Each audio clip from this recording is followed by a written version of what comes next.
तलत साहब, लेकिन हमें हुकूमत तो नजर आती है। वजीर आजम साहब भी कश्तियों में आज उनकी तस्वीरें छपी हैं, मियाँ वाली गए हुए थे। उसके बाद हेलीकॉप्टर्स पे भी जाते नजर आते हैं। शहबाज शरीफ साहब भी काफी एक्टिव हैं। तो आपकी ये जो ऑब्जर्वेशन है ये क्यों मुख्तलिफ नजर आ रही हैं? तस्वीर नजर आती हैं। देखिए, जो स्केल ऑफ डिस्ट्रक्शन मैं आपको बताऊं, और मैं सुबह सनावा का जो एरिया है जो कोट अद्दू के बिल्कुल साथ है, वहां पर मैं मौजूद था।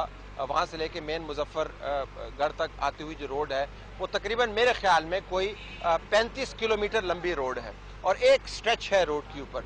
उस रोड के ऊपर एक तरफ से दूसरी तरफ अरशद कोई ऐसा नहीं गुजर रहा कि जब लोग वहां से आपको आते हुए नजर नहीं आ रहे हों। एक कतार है। इस किस्म के नज़ारे हमने पार्टीशन के वक्त जब पाकिस्तान कायम हो रहा था उस वक्त हमने नकल मकानी होती हुई देखी थी। वो लोग आकर कहाँ पर ठहर रहे हैं? वो जंग के गिरदोनवा इलाकों में ठहर रहे हैं, वो मुजफ्फरगढ़ में ठहर रहे हैं, वो मुल्तान जा रहे हैं। कुछ पता नहीं है उनको किस जगह पे जाना है। मैंने बीसियों लोगों से बात, मैं दावा नहीं करता कि मैंने सैकड़ों लोगों से बात की है, लेकिन मैंने बीसियों लोगों से बात की है और मैं ये मियाँ वाली से बात करता चला आ रहा हूँ। उनमें से किसी को पता नहीं उन्होंने किस जगह पे जाना है। उनमें से किसी को मालूम नहीं है कि उनको खाना कहाँ से मिलना है। उनको मालूम ही नहीं है कि उनके लिए हुकूमत एग्जिस्ट करती है या नहीं है। सैलाबी रेला आया है। बाज़ लोगों का कहना है कि जो ऐलानात जो थे वो बर वक्त नहीं थे।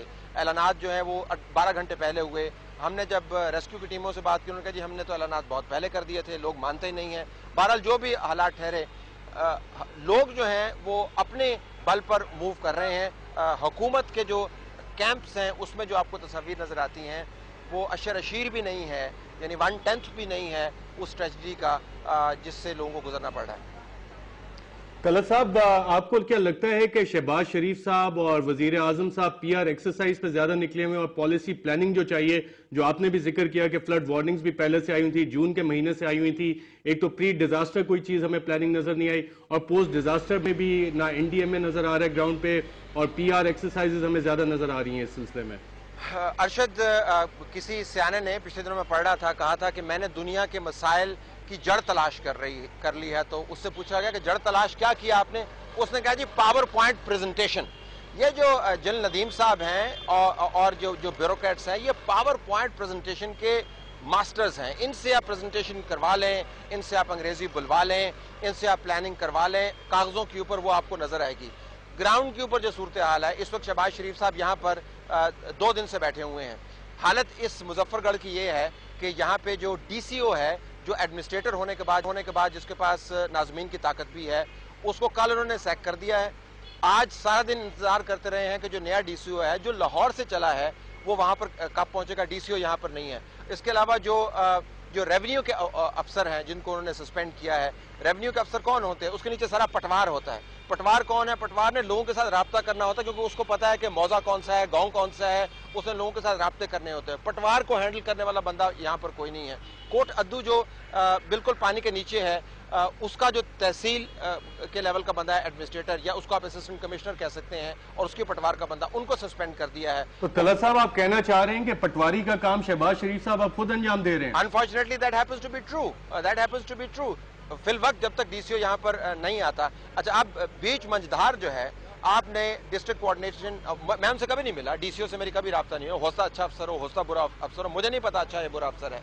लेकिन देखें, इस वक्त आपने इंतजामिया की बात की ना, उन्होंने प्लानिंग की होगी 4 दिन पहले, 5 दिन पहले, 6 दिन पहले। उनके पास सारी इंस्टीट्यूशनल मेमोरी मौजूद होगी। अब जब नया DCO कल लाहौर से आके चार्ज लेगा, आप अंदाजा कर सकते हैं तो कि लोगों को रिलीफ कैंप किसने बनाने हैं, हेल्थ को किसने एड्रेस करना है, डिजीजेस को किसने एड्रेस करना है, जो नकल मकानी कर रहे हैं उनको हैंडल किसने करना, who is handling all of this.